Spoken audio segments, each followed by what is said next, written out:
Techno এই মোবাইলটাতে 5160 এর battery রেখে মোবাইলটাকে পাতলা এবং হালকা করে দেখিয়েছে। স্যামসাং এবং অ্যাপেলের সঙ্গে কম্পিটিশন করতে গিয়ে টেকনো নিজের কাজটাই ভুলে গেছে। মানুষ 20,000 টাকা দিয়ে শুধু স্লিম এবং লাইট ওয়েটের জন্য মোবাইল কিনবে না না না না, অন্তত পক্ষে ক্যামেরা এবং প্রসেসরটা ভালো দেওয়া দরকার, আর কিছু দিল না দিল। চলো দেখি মোবাইলটাতে স্লিম এবং লাইট ওয়েট ছাড়া মোবাইলটার মধ্যে আর কি আছে। এইটা হলো টেকনো পাওয়া স্লিম 5G মোবাইল। প্রথমে মোবাইলের বক্স ওপেন করতেই মোবাইলটাকে দেখতে পাবে, তারপর charger, mobile cover, SIM ejector tool এবং স্ক্রিন প্রোটেক্টর এইগুলোর সঙ্গে তো দেখা হবেই। তবে হার্ড কভার দিয়েছে মোবাইলটার বক্সের মধ্যে। মোবাইলটা তিনটি কালার অপশনের সঙ্গে দেখতে পাবে, ব্ল্যাক, হোয়াইট এবং স্কাই ব্লু, এই তিনটি কালার অপশন পাবে। মোবাইলটার থিকনেস হলো 5.95 মিলিমিটার, মানে মোবাইলটা পাতলা তো বটে, তবে এত পাতলা তার কারণ হলো মোবাইলটার সাইড ফ্রেম গুলো কার্ভ ডিজাইন। মোবাইলটার ওজন থাকছে 156 গ্রাম। তবে মোবাইলটা বেশ ভালোই লাইট ওয়েট, কিন্তু মোবাইলটাতে 5160 এর ব্যাটারি থাকার পরও মোবাইলটা বেশ হালকা বলা যায়। চার্জারের মধ্যে 45 ওয়াটের ফাস্ট চার্জার দিয়েছে মোবাইলটাকে পাওয়ার দেওয়ার জন্য।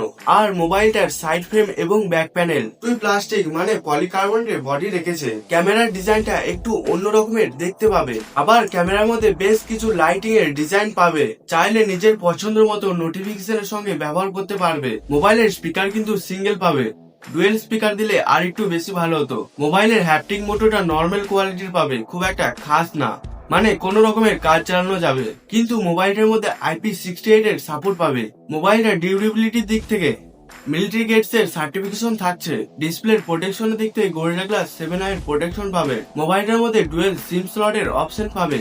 তারপরে মোবাইলটার মধ্যে 10টি 5G ব্যান্ডস এর সাপোর্ট থাকছে।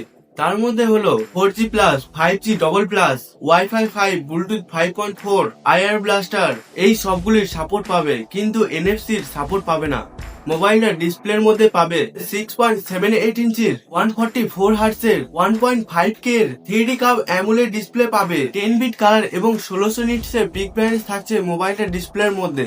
এই ডিসপ্লের সাহায্যে ইউটিউবের মধ্যে 2K 60 fps এর ভিডিওর সাপোর্ট পাবে। 10 বিট থাকার জন্য ডিসপ্লের কালার কোয়ালিটি ভালো লাগছে দেখতে। তবে ডিসপ্লের মধ্যে HDR ভিডিওর সাপোর্ট পাবে না। মোবাইল কিনে মোবাইলের মধ্যে HDR ভিডিওর সাপোর্ট যদি না থাকে তাহলে কি ফায়দা। মোবাইলটার মধ্যে অলওয়েজ অন ডিসপ্লের অপশন পাবে, কিন্তু পার্মানেন্ট পাবে না। কিছু সেকেন্ডের জন্য অন থাকবে, তারপর অটোমেটিক অফ হয়ে যাবে। মোবাইলটাতে প্রসেসর থাকছে মিডিয়াটেক ডায়মেনসিটি 6406nm এর 5G processor. LPDDR 4x RAM থাকছে এবং UFS 2.2 এর স্টোরেজ টাইপ থাকছে। এই প্রসেসর থাকার জন্য মোবাইলটার মধ্যে অন্তত স্কোর পাবে 4,60,000 এর কাছাকাছি। আমার মতে এই প্রসেসরটা দেওয়ার আগে টেকনোকে একবার ভাবা দরকার ছিল। 20,000 টাকা দিয়ে মানুষ মোবাইল কিনবে এই প্রসেসরটা নেওয়ার জন্য। এই প্রসেসরটার চেয়ে 10-12 টাকা দামের মোবাইলগুলোর মধ্যে ভালো প্রসেসর থাকে। যদি মনে করো এই মোবাইলটা নেওয়ার পর BGMI খেলবো, তাহলে আমি বলবো খেলো না, মোবাইলটা থাকবে না কিছুই। যদি মনে করো ফ্রি ফায়ার খেলবো, তবে ফ্রি ফায়ার স্ট্যান্ডার্ড মোডে খেলতে পারো। মোবাইলটার সফটওয়্যার দিক থেকে পাবে iOS 15, তার সঙ্গেই পাবে Android 15। তাছাড়া মোবাইলটাতে 1 বছরের অ্যান্ড্রয়েড আপডেট পাবে। এর চেয়ে তো অনেক ভালো মোটরওয়ালা কমসে কম 3-4 বছরের অ্যান্ড্রয়েড আপডেট দেওয়ার কথা তো বলে। তাতে লেটে দেখ বা না দেখ, অন্তত পক্ষে দেবার কথা তো বলে। মোবাইলটার মধ্যে বেশ কিছু এক্সট্রা অ্যাপ দেখতে পাবে আগে থেকে, চাইলে এই অ্যাপগুলো সহজে আনইনস্টল করতে পারবে। মেন ক্যামেরার মধ্যে থাকছে 50 মেগাপিক্সেলের মেন সেন্সার, আর একটি ক্যামেরা থাকছে 2 মেগাপিক্সেলের ম্যাক্রো লেন্স। সেলফি ক্যামেরার মধ্যে 13 মেগাপিক্সেলের সেলফি ক্যামেরা থাকছে। মেন ক্যামেরায় তোলা এই কিছু ফটো তোমরা দেখো, এই ফটোগুলোর মধ্যে একটু কালার বুস্ট দেখতে পাবে। এই মোবাইলের ফটোগুলো ঠিকই আছে, কিন্তু আর একটু ভালো হওয়া দরকার ছিল।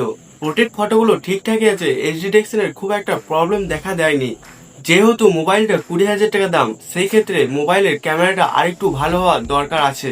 আর এই সেলফি ফটোগুলো ঠিকঠাকই লাগছে, খুব একটা খারাপ বলা যায় না।